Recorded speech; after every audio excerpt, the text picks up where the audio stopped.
अस्सलाम वालेकुम। प्रोग्राम फर्द जुर्म के साथ मैं हूं आपका मेज़बान फ़याज़ मलिक। नाज़रीन, शहर लाहौर में रवां साल के दौरान डकैती, राजनी, चोरी, स्ट्रीट क्राइम, कत्ल, डकैती कत्ल और दीगर संगीन नौयत के जराइम की शरह क्या रही? पुलिस ने क्रिमिनल्स के ख़िलाफ़ क्या कार्रवाइयाँ की? रवां साल बढ़ते हुए संगीन जराइम की शरह पर टीम फर्द जुर्म ने एक ख़ुसूसी रिपोर्ट तैयार की है।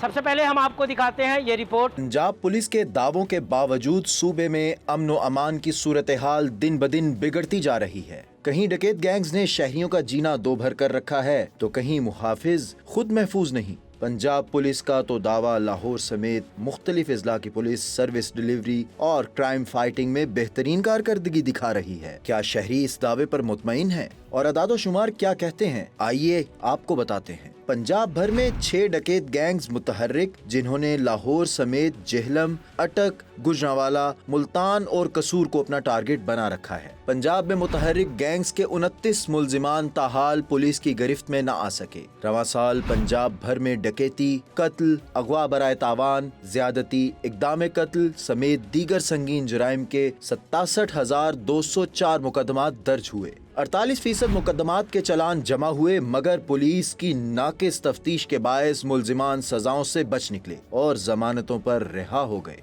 गुज़िश्ता 1 साल से जारी कच्चा ऑपरेशन में पुलिस को नाकामी का सामना रहा। डाकुओं ने पुलिस पर सबसे बड़ा हमला रवां माह कच्चे में ही किया, जिसमें 12 पुलिस एहलकारों की शहादत हुई। पुलिस के दावे अपनी जगह, मगर सूबे भर में डाकुओं को नकेल डालने के लिए ताहाल पंजाब पुलिस कोई बेहतर हिकमत अमली ना अपना सकी। शहर लाहौर में होने वाले संगीन जराइम की शरह पर आपने देखी टीम फर्द जुर्म की ये खसूसी रिपोर्ट। यहाँ से हम आपको लिए चलते हैं लाहौर के इलाका शादरा में, जहाँ पर शादरा पुलिस ने एक कार्रवाई के दौरान शहर के मुख्तलिफ इलाकों में डकैती और राहज़नी की 50 से ज़ायद वारदातें करने वाले मियाँ बीवी को गिरफ्तार किया है। ये मियाँ बीवी कब से वारदातें कर रहे थे, क्यों वारदातें कर रहे थे, इनकी वारदातों का तरीक़ाकार क्या था, मुहरकात क्या थे इनकी वारदातों के पीछे, और पुलिस ने इनको कैसे गिरफ्तार किया, ये सब हम आपको दिखाएंगे। आइए हमारे साथ। मैं आ गया हूँ थाना शादरा में, जहाँ हम SHO शादरा से इस गैंग की गिरफ्तारी के बारे में पूछेंगे हम उनसे कि किस तरह उन्होंने मियाँ बीवी पर मुश्तमिल इस डकैत गैंग को गिरफ्तार किया। अब तक की तफ्तीश में इन मुल्ज़मान ने कितनी वारदातों का इंकशाफ किया है और इन मियाँ बीवी डकैत गैंग का तरीका वारदात क्या था। आइए हमारे साथ।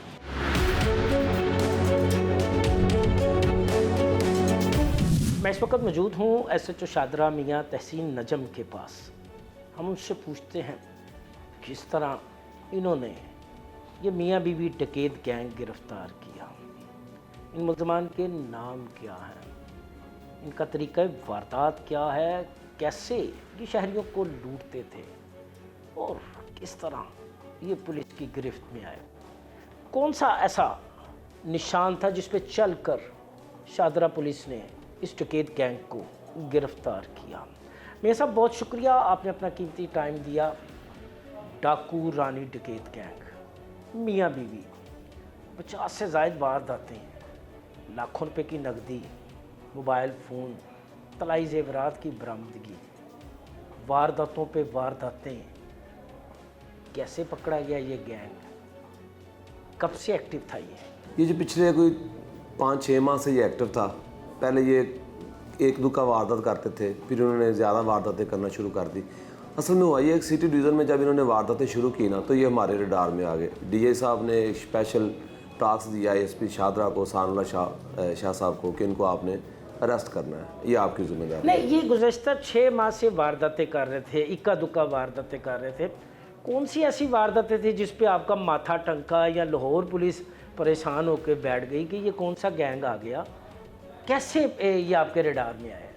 पहले ये वारदात करते थे, एक आध वारदात की हफ्ता सुकून कर लिया, उसको बैठ के खा लिया। अभी ये स्टार्ट हो गए थे कि डेली की 3-4 वारदातें करना शुरू कर दी थी। जब 3-4 वारदातें सेम हुलिये के एक लेडीज़ और 2 लड़के, 1 लड़का वारदात करते थे, तो पुलिस के लिए परेशानी बन गई कि ये कौन सा गैंग इंटर हो गया जो वारदातें कर रहा और पकड़ा नहीं जा रहा। जिस सिलसिला में डीआई साहब ने स्पेशल टास्क दिया सानला शाह साहब को, हमारे जो एएसपी साहब हैं, कि आप अपनी टीम तैयार करो, इस गैंग को पकड़े। हमने अपनी टीमें 2-3 टीमें हमने तैयार की। एक जो हमारी टीम थी वो कैमरों की बैक ट्रैक कर रही थी कि ये जब वारदात करने आते हैं तो किधर से आते हैं। एक टीम थी जो वारदात करने के बाद ये किधर को जाते हैं। एक टीम हमारी जो थी वो सीआरओ पे वर्क कर रही थी, जो साबका रिकॉर्ड याफ्ता क्रिमिनल है, उनको वर्क कर रही थी कि उनका इनके साथ हुलिया जात मिलते हैं, चेहरा मिलता है। और एक टीम हमारी सेफ सिटी पे वर्क कर रही है। अच्छा, 3 टीमें आपकी काम शुरू हो गया, हर टीम ने अपने अपने हिस्से का काम बांट लिया। किसी ने सर्वेलेंस शुरू कर दी, तो किसी ने बैक ट्रैक पे जाना शुरू कर दिया, और किसी ने वारदातों का जो एक तरीकाकार था उसको चेक करना शुरू कर दिया। सुराग कौन सा मिला, कौन सा ऐसा निशान मिला जिस पर आप चले? ये बैक ट्रैक हमने किया है कैमरों की मदद से। एक तो प्रॉब्लम हमें बहुत ज़्यादा प्रॉब्लम शादरे में आपको मिलती है कि इधर कैमरे नहीं है। देहाती एरिया है, बाउंड्री एरिया है, शेखपुरा लगता है, नारंग लगता है, गुजरांवाला लगता है, ठीक है, खुले रोड हैं, देहाती एरिया है, कैमरे नहीं है, ठीक है। उस वजह से हमें बहुत मुश्किलात पेश आई, लेकिन वो कहते हैं जब इंसान कोशिश करता है तो अल्लाह ताला उसको कामयाबी देता है। हमें ये बैक ट्रैक किया हमने, तो हम एक मखसूस इलाके की तरफ ये वारदात करके उधर चले जाते थे, बेगम कोट के इलाके की तरफ, ठीक है। तो वो आगे गलियों में कैमरे नहीं थे। फिर हमने जो है ना वो रवायती तौर पे बुज़ुर्ग टाइप के जो कांस्टेबल थे ना, वो हम उधर लगाए कि वो उनकी निगरानी करें उस इलाके की जिधर से ये आते हैं और जाते हैं, ठीक है, जो शक्ल से नज़र नहीं आते थे कि ये कांस्टेबल हैं। उन्होंने जब अपना काम शुरू किया तो किराएदारों को चेक किया, मोहल्लेदारों लोगों से मिले, मुतलका कौंसलर और चेयरमैनों से मिले, जो भी प्रॉपर्टी डीलर है उनसे जाकर रब्ता किया कि कोई इस शक्ल के, इस हुलिये के बंदे आपके पास किराएदारी के लिए आए हों, उन्होंने घर लिया हो, मकान लिया हो, ठीक है। इस बात पे हमने सारा वर्क किया और अल्लाह ताला ने इस चीज़ पे वर्क करने पे हमें कामयाबी दी। अच्छा, कितनी वारदात थी जो कि इनके पकड़ने का सबब बनी? ऑलमोस्ट तो 50 वारदातों का इंकशाफ तो है इनका। जी, इंकशाफ भी है, वो मुकदमे में हमने निकाले हुए हैं जो उन्होंने किए हैं, वो बिल्कुल एक्यूरेट है।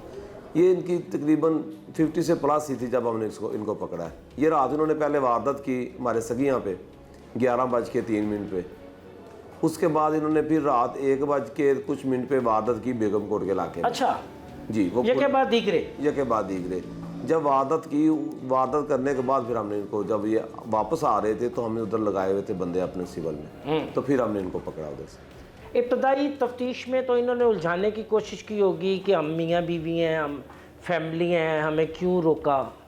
जी, बहुत ज़्यादा। तो इन्होंने असल में हुआ ये कि जो लड़की थी ना वो बहुत इन मुलजमान के नाम क्या थे? मोमना नाम की लड़की थी। इसने लव मैरिज की अकील बाज से। अच्छा, अकील बाज से 1 साल पहले इसने लव मैरिज की। लव मैरिज करने के बाद पहले इनका निज़ाम चलता रहा, जब इनके पास पैसे ख़त्म हो गए तो उन्होंने कहा जी अब वारदातें शुरू कर देते हैं। अच्छा, पहले शुरू किया, आस्ता बढ़ते गए। अब वो बहुत आइडिया कैसे आया इनको वारदात का, क्या बताया इन्होंने तफ्तीश में? इन्होंने बताया कि हम दोनों लव मैरिज की थी, हम देखते थे, फिल्में ज़्यादा देखते थे, फिल्मों से हमने ये आइडिया लिया कि ये काम जो है ना ये हम कर सकते हैं, ईजी है और हम कर लेंगे।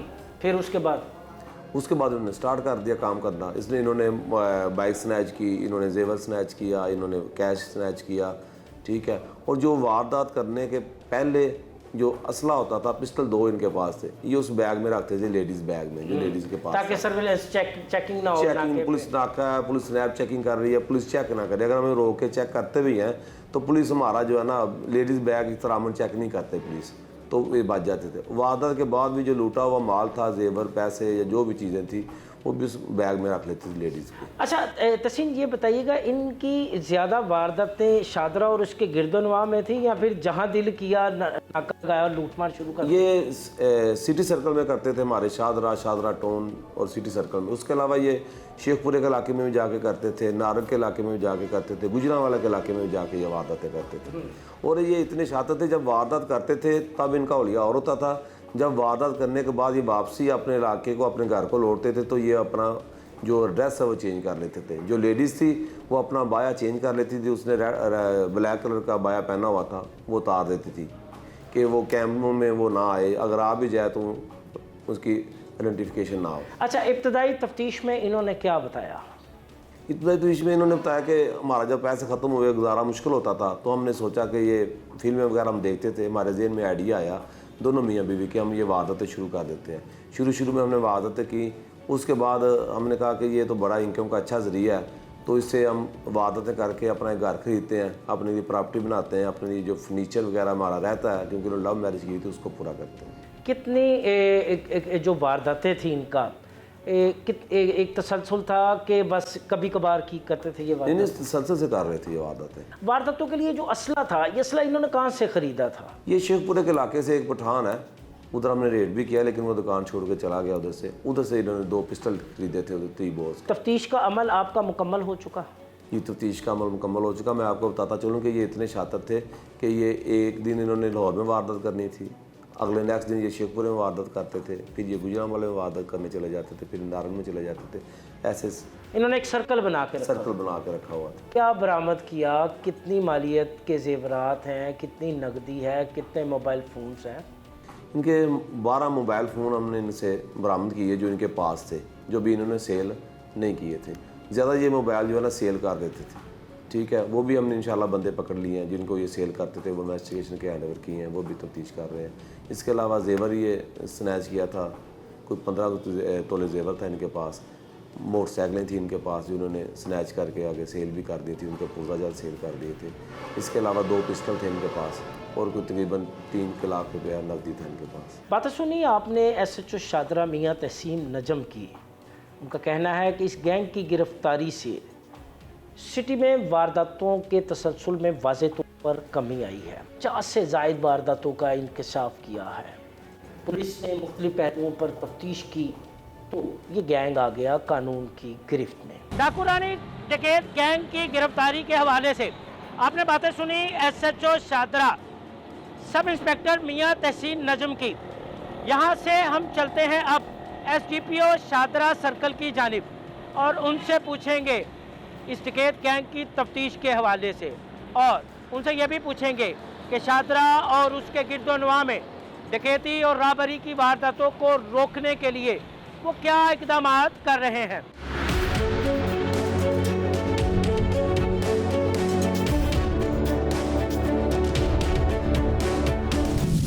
मेरे साथ मौजूद हैं SDPO शादरा सर्कल सैयद एहसानुल्लाह शाह।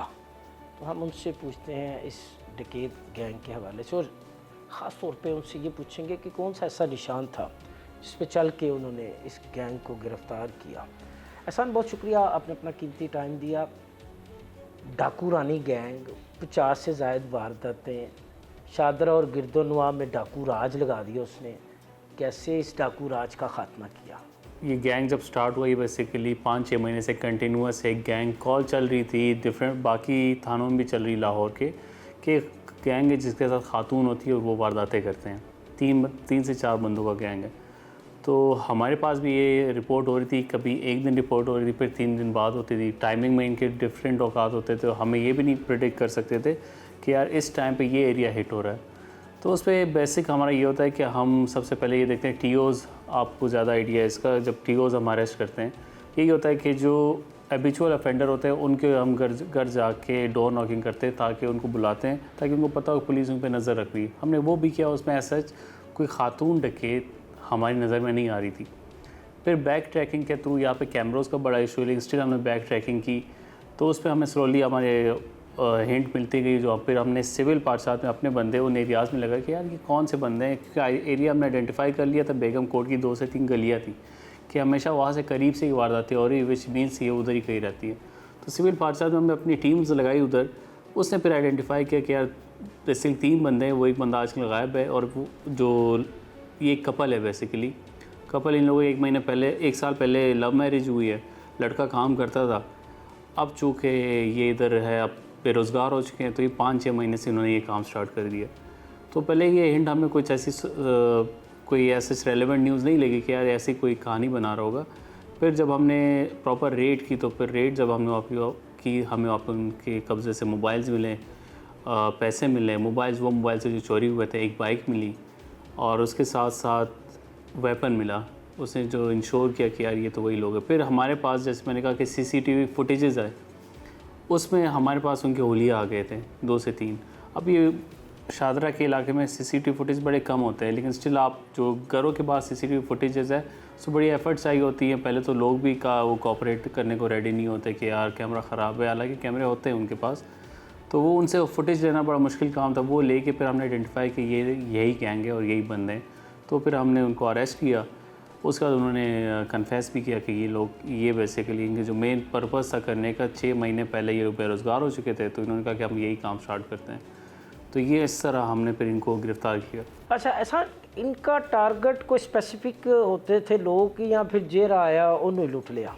नहीं, ऐसा नहीं था। इनका मेन पर्पज़ ये था कि सॉफ्ट टारगेट हो, कोई लड़का अकेला बैठा हो, कोई घर के बाहर बैठा हो, कोई ख़वातीन इस तरह जा रही हो जिसमें इनको पता हो कि कोई थ्रेट अलर्ट ना हो, और ये कोशिश करते थे गलियों में करें, मेन रोड्स पे ना आए, क्योंकि मेन रोड्स पे हमारी बाउंड्री है, बेसिकली बाउंड्री सर्कल है, हम लाहौर की स्टार्टिंग में बैठे हैं, साथ फिरोज़ वाला है, तो उस वजह से उनको पता है कि मेन रोड पे पेट्रोलिंग चल रही होती है, तो इसलिए कोशिश करते थे गलियों के अंदर ही करें। लेकिन ख़ातून को घुमाने का मेन पर्पज़ ये था कि जब नाके के सामने से गुजरे भी तो पुलिस वाला ना रोके, क्योंकि एहतराम है, हम जिस माशरे में रहते हैं हम ख़ातून की चेकिंग नहीं कर सकते इस तरह, तो उस वजह से वो ख़ातून को इसीलिए कैरी करते थे। फिर वो वीडियोज़ में भी देखा जा सकता है, ख़ातून भी जितना लड़का उसमें एफर्ट पुट कर रहा है वारदात में, उतनी ख़ातून भी कर रही है, तो दोनों की 100% कंट्रीब्यूशन थी। अच्छा, इसमें कितनी हकीकत है कि इब्तिदा में जब ये इक्का दुक्का वारदातें करते थे तो आपकी जानिब से या पुलिस की जानिब से इस पे इतनी ज़्यादा संजीदगी का मुजाहरा नहीं किया गया? यही कहा गया कि शायद ये कोई झूठी कॉलें हैं या कोई बंदा है वो किसी खातून को लेके आया तो उस दौरान कोई इख्तलाफ पर वो 15 की जो है वो गलत कॉल चला रहा है, ऐसी इसमें कितनी हकीकत है? 15 कॉल्स की, फेक 15 कॉल्स की यहाँ पे थोड़ा ट्रेंड यहाँ पे काफ़ी अनफॉर्चुनेटली है। हमारी ये SOP है, सिप्स की SOP है, IG साहब की, DIG साहब की। मेन इंस्ट्रक्शन ये है कि आप मौके वारदात पे क्राइम सीन इंश्योर करें कि 15 मिनट के अंदर पहुँचे। शादरा चूँकि बड़ा है तो कभी लेट भी हो जाता है, बट आप इंश्योर करते हैं कि हमारा पेट्रोलिंग अफसर या तो मुआफ़िज़ स्क्वाड या तो डॉल्फिन मौके पे पहुँचे। तो जो आपने बात की कि क्या ये फ़ेक कॉल की वजह से हमने उसको डिले तो नहीं या इग्नोर तो नहीं किया, स्टार्टिंग में ऐसा 1-2 कॉल ऐसी आई थी, हमने कहा कि यार हो सकता है इनका कोई लेन देन का मसला हो, किसी पे इल्ज़ाम लगा रहे हो, लेकिन वो इल्ज़ाम नहीं लगाते। वो जब रिपीटेडली होना स्टार्ट हुई देन हमने ये मतलब इस चीज़ पे इत्तेफाक किया कि ये गैंग एग्जिस्ट करता है। और इसके साथ ही पूरे लाहौर में भी ये न्यूज़ आ रही थी कि एक ख़वातीन का गैंग इस तरह है, 2-3 बंदे होते हैं या 2 बंदे होते हैं जिसका खातून होती है और वो वारदात करते हैं। तो उसके बाद मतलब फिर एक हमारी सर्च स्टार्ट हुई कि हमने चेक करना है कि इस इलाके में इस तरह कोई गैंग घूम रहा है, एक लड़का है उसके पीछे एक लड़की बैठी होती है, और कभी 3 भी होते हैं, कभी ये 2 होते हैं। तो ये with the passage of time आपकी बात जब 5 से 6 बार वारदातें होना स्टार्ट हुई थी, हमें रियलाइज़ हुआ कि ये गैंग रियल है और एक्टिव है। अच्छा, ऐसा अगर हम इन वारदातों के तसलसल को देखें या इससे पहले स्ट्रीट क्राइम की जो शहर भर में वारदातें हैं उनको देखें तो 99 क्या बल्कि 100% जो वारदातें हैं उनमें इनलीगल वेपन जो है उसको कैरी किया जाता है, इनलीगल वेपन का इस्तेमाल किया जाता है। इस मियाँ बीवी गैंग के पास भी जो है वेपन बरामद हुआ, वो भी इनलीगल था। इतनी आसानी से इनलीगल वेपन कैरी किया जा सकता है, क्या समझते हैं आप?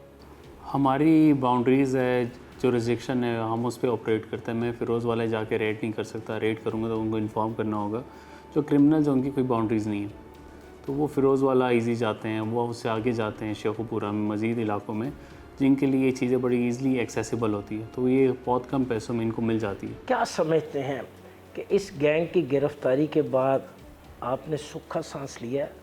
हाँ, टू सम एक्सटेंट, क्योंकि ख़ातून गैंग कंटिन्यूसली अगर इस तरह वारदात करे, अब हमें पता होता है कि 2 बंदे हैं वो वारदात कर रहे हैं, हम डबल सवारी पे सख्त चेकिंग करना स्टार्ट कर देंगे। अब जब ख़ातून उधर, हम ख़ातून को रोकना भी इन इटसेल्फ हैरेसमेंट के हमारे खिलाफ पिटिशन दायर हो जाए कि इन्होंने हमें नाके पे ख़वातीन होने के बावजूद क्यों रोका।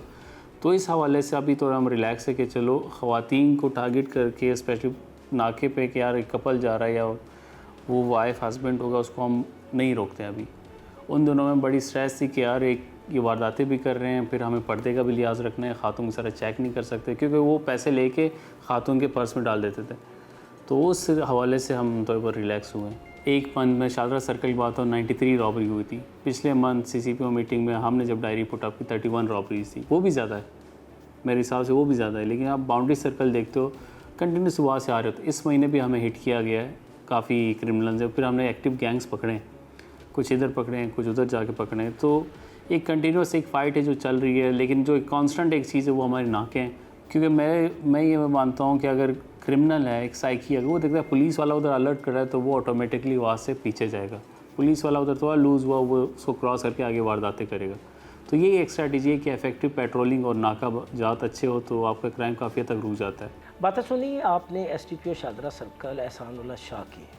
उनका कहना है कि मौसर हिकमत अमली की वजह से लाहौर और उसके गिरदोनवा में क्राइम की शरह में वाज़े तौर पर कमी आई है। ताहम क्राइम को ख़त्म करने के लिए मज़ीद बेहतर हिकमत अमली तरतीब दी जा रही है, क्रिमिनल्स की डोर नॉकिंग की जा रही है और कोशिश की जा रही है कि स्ट्रीट क्राइम में वाज़े तौर पर कमी लाई जा सके।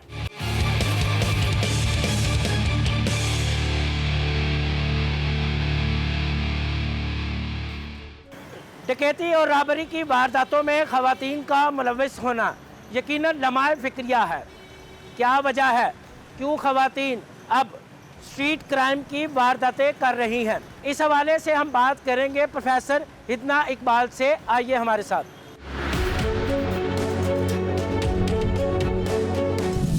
ख़वातीन में बढ़ते हुए जराइम की शरह, वजूहात क्या हैं? फाइनेंशियल प्रॉब्लम, बढ़ती हुई महंगाई या फिर मंशियात का इस्तेमाल? इस बारे में हम बात करेंगे माहिर नफ्सियात डॉक्टर हितना इकबाल से। मैम, बहुत शुक्रिया, आपने अपना कीमती टाइम दिया। अब तो ख़वातीन भी डकैती करना शुरू हो गई, रॉबरी करना शुरू हो गई और दीगर संगीन जराइम में इन्वॉल्व होना शुरू हो गई हैं। बहसियत माहिर नफ्सियात, आप क्या समझती हैं, इनके पीछे वजूहात क्या है?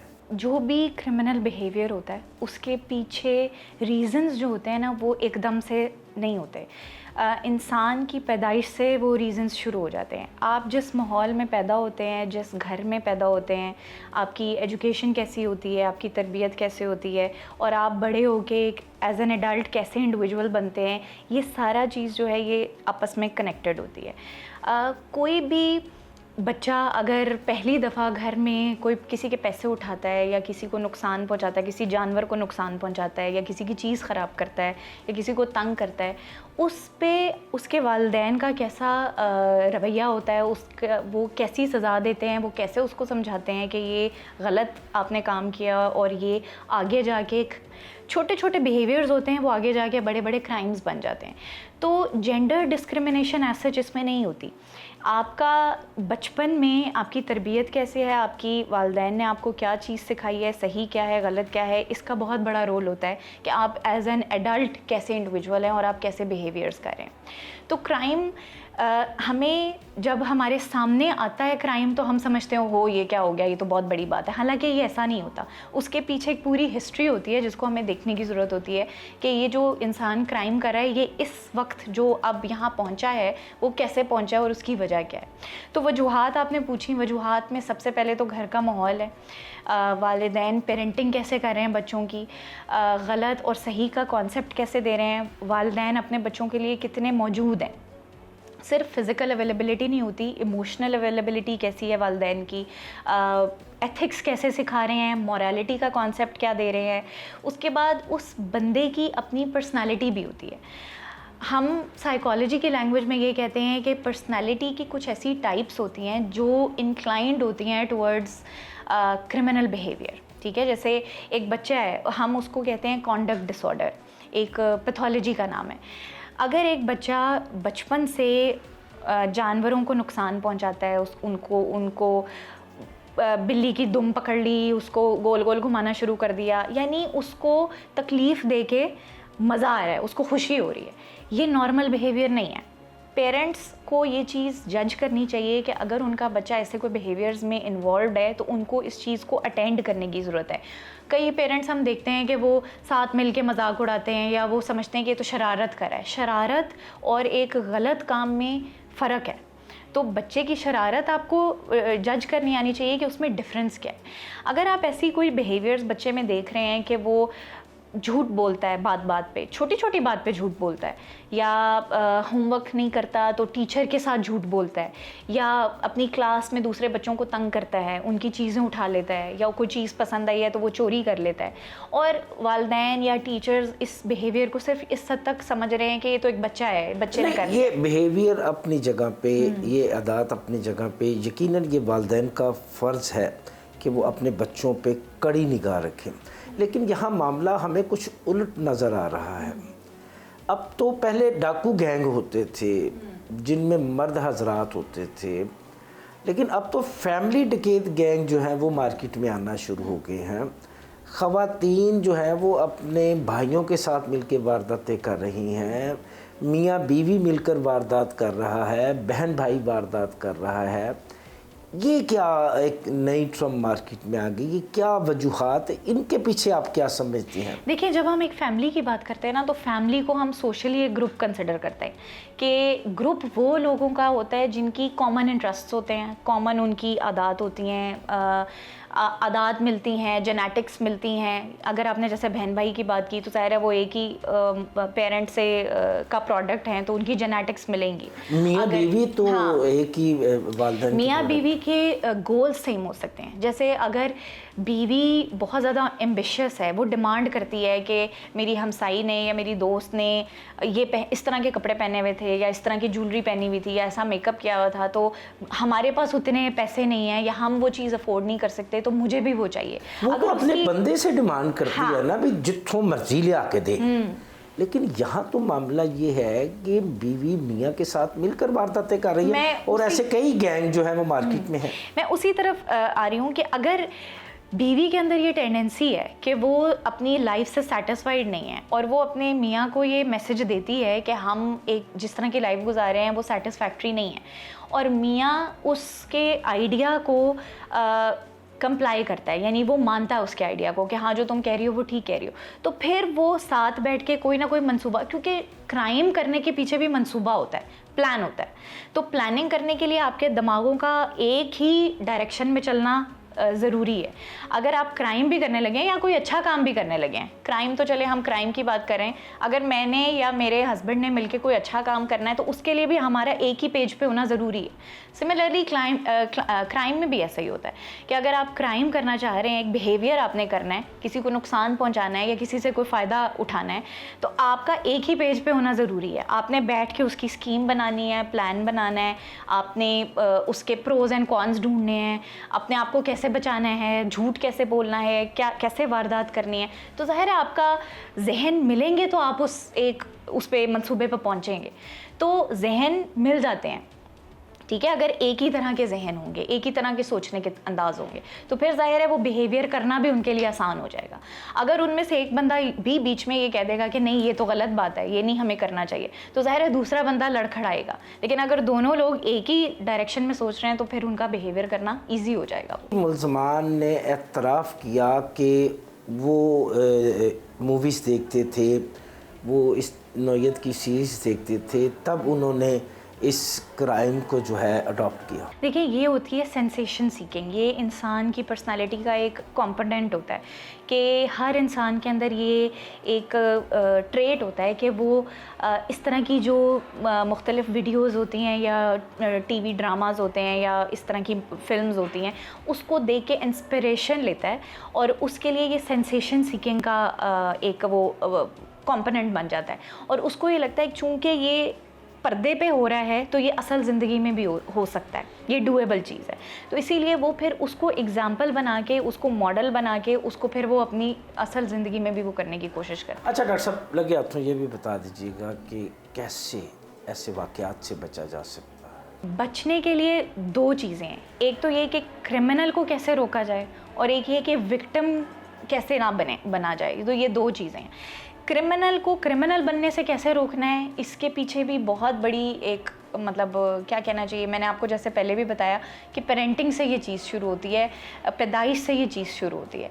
और एज अ विक्टिम आप कैसे बच सकते हैं, तो ज़ाहिर है आपको अपनी सेफ्टी और सिक्योरिटी के अवेयरनेस होनी चाहिए। जैसे आप लोग प्रोग्राम्स करते हैं, लोगों तक ये इन्फॉर्मेशन जाती है कि किस तरह से ज़िंदगी में, लाइफ में क्या क्या मसाइल हो रहे हैं, कैसे कैसे क्राइम्स हो रहे हैं, तो इससे हमें आम पब्लिक को पता चलता है।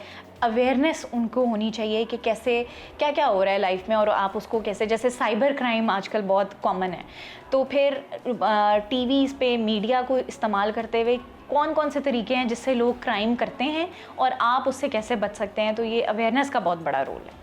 बातें सुनी आपने माहिर नफ्सियात डॉक्टर हिदना इकबाल की। उनका कहना है कि ऐसे वाक़यात की रोकथाम के लिए मुआशरे को अपना किरदार अदा करना होगा।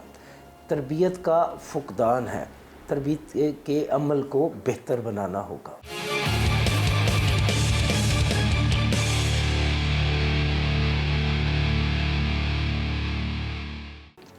रोज़ नित नए क्राइम और क्राइम में नित नए तरीक़ों का सामने आना, ये एक लम्हा फ़िक्रिया है। स्ट्रीट क्राइम में ख़वातीन का इन्वॉल्व होना, ये भी एक लम्हा फ़िक्रिया है। कानून इस बारे में क्या कहता है, इस बारे में हम बात करेंगे advocate supreme court Shamimur Rahman Malik से, जो कि साबिक सेक्रेटरी सुप्रीम कोर्ट बार भी हैं। सर बहुत शुक्रिया आपका, आपने अपना कीमती टाइम दिया। आपका बहुत शुक्रिया तशरीफ़ लाने। शमीम साहब, पहले स्ट्रीट क्राइम की वारदातें होती थी तो पता चला मोटरसाइकिल सवार आए, चपट्टा मारा और निकल गए, गन पॉइंट पे लूटा और चले गए।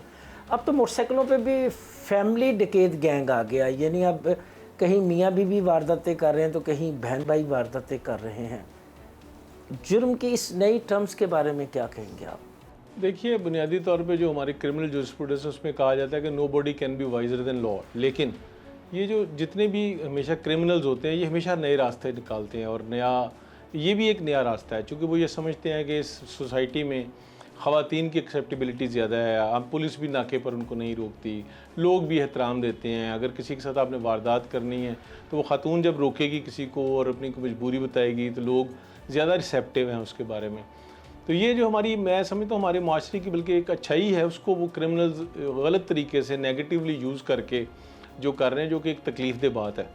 और इसके लिए हम अभी तैयार नहीं हैं, ज़हनी तौर पर हम इसलिए तैयार नहीं हैं कि हम आज भी वुमेन राइट्स की जब बात करते हैं हम कहते हैं नहीं जी, ख़वातीन को एहतराम मिलना चाहिए, उनका रिमांड नहीं होना चाहिए, उनके लिए आसानियाँ वहाँ होनी चाहिए। लेकिन हमारी इसी बात का ही वो गलत फ़ायदा उठा रहे हैं और नाजायज़ फ़ायदा उठा रहे हैं, और ख़वातीन का जो इन्वॉल्वमेंट है ख़ास तौर पे स्ट्रीट क्राइम्स में बढ़ना, ये हमारे लिए बड़ा एक लम्हा फ़िक्री है। और हमें सबको मिलकर देखना पड़ेगा कि इसमें कम से कम जो क्रिमिनल लॉ है, जो कि बुनियादी तौर पर क्राइम को रोकने के लिए है, जो बुनियादी तौर पर माशरे में क्राइम को कम करने के लिए है, उसको इस एस्पेक्ट को भी शायद अब थोड़ी सख्ती से देखना पड़ेगा।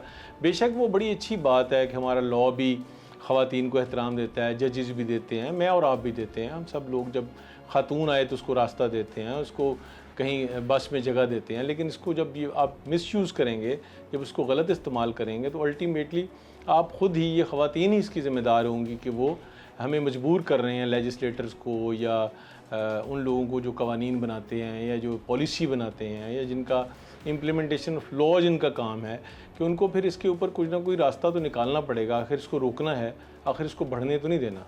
तो शमीम साहब, आप एक सीनियर वकील हैं, एडवोकेट सुप्रीम कोर्ट हैं, फिर इसके साथ साथ सुप्रीम कोर्ट बार के आप साबिका सेक्रेटरी भी रह चुके हैं।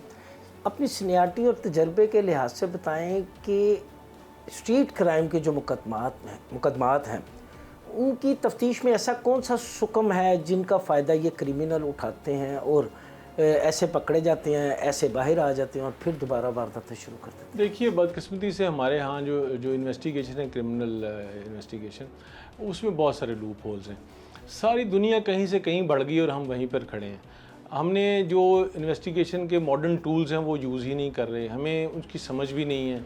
देखें, आपने ज़्यादा से ज़्यादा आजकल क्या करते हैं, आप कॉल डाटा रिकॉर्ड ले लेते हैं, उसके ऊपर भी आपको पता ही है अब जो कोर्ट्स की जजमेंट्स आई हैं उसकी आपको ऑथेंटिसिटी जो है वो, अगर मैं बहुत सियाना क्रिमिनल हूँ तो मैं अपना मोबाइल वैसे ही कहीं पे और छोड़ देता हूँ उस वक्त उसको आपको डिसीव करने के लिए। और दुनिया में बहुत मॉडर्न टेक्निक्स आ गई हैं। हमारी जो इन्वेस्टिगेशन है, बल्कि आपको याद होगा जब आसिफ सईद खान खोसा साहब चीफ जस्टिस थे तो वो उनका यही मौक़िफ़ था कि ये हमारी जो पुलिस है इसको अल्टीमेटली अब ये छोड़ना पड़ेगा निज़ाम कि इवन मर्डर केस में भी आपने 2 झूठे गवाह ज़रूर खड़े करने हैं, उसके अंदर एक झूठी कहानी बनानी है और सारी जो स्टोरी है वो झूठ की बुनियाद पर करके आप और वो एक करके आपको अल्टीमेटली मॉडर्न इन्वेस्टिगेशन की तरफ जाना पड़ेगा। हमारे जो इन्वेस्टिगेटिंग ऑफिसर्स हैं, प्रॉब्लम क्या है? पहला प्रॉब्लम ये है उनकी ट्रेनिंग, उनकी प्रॉपर ट्रेनिंग नहीं है। उनको ये नहीं पता कि मॉडर्न इन्वेस्टिगेशन दुनिया में क्या हो रहा है, फोरेंसिक्स की क्या अहमियत है, फोरेंसिक्स किस तरह लोग यूज़ कर रहे हैं, किस तरह से इन्वेस्टिगेशन में इस्तेमाल हो रही है। और वो जो अगर फोरेंसिक के ज़रिए कोई एविडेंस इकट्ठी कर भी लेते हैं उसको उनको सफ़ाए मिसल पर लाना नहीं आता, बदकिस्मती की बात है। उनको ये नहीं पता कि किस तरह से, आपने देखा अब ये जो आप वीडियो रिकॉर्डिंग आती है, वो वीडियोज़ जो हैं अब CCTV फुटेज है, अब ये इतनी बड़ी एविडेंस है, लेकिन मोस्ट ऑफ द केसेस में जो सुप्रीम कोर्ट की जजमेंट के मुताबिक जिस तरह की उसकी एडमिसिबिलिटी तब होगी कि अगर ये रिक्वायरमेंट्स हैं जो होंगी। मैंने अभी तक कोई ऐसा केस नहीं देखा किसी ट्रायल में भी कि जिसमें वो तमाम रिक्वायरमेंट्स किसी इन्वेस्टिगेटिंग ऑफिसर ने पूरी की हुई हैं। माहिर कानूनदान की हैसियत से बताइएगा कि ये सब चीज़ें कैसे ठीक होंगी, कौन ठीक करेगा? देखें, बुनियादी तौर पर तो अब अगर पॉजिटिवली देखें तो एक प्रोसिक्यूशन डिपार्टमेंट जो पहले कभी भी नहीं था वो बन गया हुआ है और उसमें आपने ट्रेनिंग्स का अरेंजमेंट भी किया हुआ है, उसमें आपने एक पूरी हिरार्की भी बनाई है। लेकिन फिर वही मसला है कि वहाँ पे भी कन्विक्शन की कमी है, वहाँ पे कमिटमेंट की कमी है। आपने सियासी तौर पे लोग वहाँ पे लगा दिए हैं, आपने उन लोगों को ये नहीं देखा कि उनकी कॉम्पिटेंसी क्या है, आपने लोगों को ओबलाइज करने के लिए उसमें लगा दिया है और उनकी वो जो मकसद था वो फिर डिफीट हो गया। लेकिन कम अज़ कम चलें, अब आप ये ज़रूर कह सकते हैं कि एक डिपार्टमेंट आपके पास है, उसको आप प्रॉपरली अगर यूज़ करें तो कर सकते हैं। तो वहाँ पे सबसे पहले ट्रेनिंग्स की ज़रूरत है और उसमें बड़ी एक्सटेंसिव ट्रेनिंग्स होनी चाहिए और फिर वो जो मॉडर्न टूल्स हैं उनको इस्तेमाल करने का तरीका आप उनको बताना पड़ेगा। आपको उनको बताना पड़ेगा कि अगर आपने कोई फ़र्ज़ कीजिए CCTV फुटेज आई है तो उसने जिसने बनाया है या वीडियो रिकॉर्डिंग है तो जिसने वो वीडियो रिकॉर्डिंग की है उसका किस तरह से रिकॉर्ड करना है बयान, उसकी कौन कौन सी चीज़, कौन सी स्किल देनी है under the light of the judgement of the Supreme Court, किस तरह से उस पीस ऑफ एविडेंस को जो कि बड़ा जेन्युइन पीस ऑफ एविडेंस है लेकिन उसको आपने एडमिसिबल बनाना है। असल मसला ये है कि शहादत तो होती है बाज़ औक़ात, लेकिन उसको उस तरीके से सफाई मिसल पर लाना कि कल को जब आप अदालत में लेके जाएं तो अदालत कहे कि ये क्रेडिबल एविडेंस है, इसकी बुनियाद पे हम सज़ा दे सकते हैं। ये दो बिल्कुल ही डिफरेंट चीज़ें हैं। तो अगर आप निज़ाम बना दें, आप एक सिस्टम बनाएं और इस सिस्टम को चलाएं तो चल सकता है, ऐसी बात नहीं कि वो नहीं चल सकता। हम में ही कन्विक्शन की कमी है। जो लोग हमारे डिसीजन मेकर्स हैं, ये बुनियादी तौर पे उनकी प्रायोरिटी नहीं है। ये अगर उनकी प्रायोरिटी हो तो बिल्कुल ये ठीक हो सकता है। आपने बातें सुनी advocate supreme court Shamimur Rahman Malik की। उनका कहना है कि सिस्टम को बेहतर करना होगा, कानूनी सुकून को ख़त्म करने के लिए तफ्तीश के मेयार को बेहतर बनाना होगा, तफ्तीशी अफसरान को जदीद खतूत पर ट्रेनिंग देनी होगी, तभी इस नौयत के जराइम में वाज़े कमी आएगी। आपने देखी जुर्म की यह दास्तान, किस तरह शाहदरा पुलिस ने डकैती और राजधानी की वारदातें करने वाले मियाँ बीवी को गिरफ्तार किया। गिरफ्तार मुल्ज़मान ने दौरान तफ्तीश 50 से ज़ायद वारदातों का इंकशाफ भी किया है। ताहम पुलिस की जानिब से मज़ीद तफ्तीश का सिलसिला जारी है, लेकिन यहाँ प्रोग्राम फर्द जुर्म का वक्त ख़त्म हुआ चाहता है। अगले हफ्ते जुर्म की नई दास्तान के साथ दोबारा आपकी खिदमत में हाजिर होंगे। तब तक के लिए मुझे और मेरी टीम को इजाज़त दीजिए। अल्लाह हाफिज़।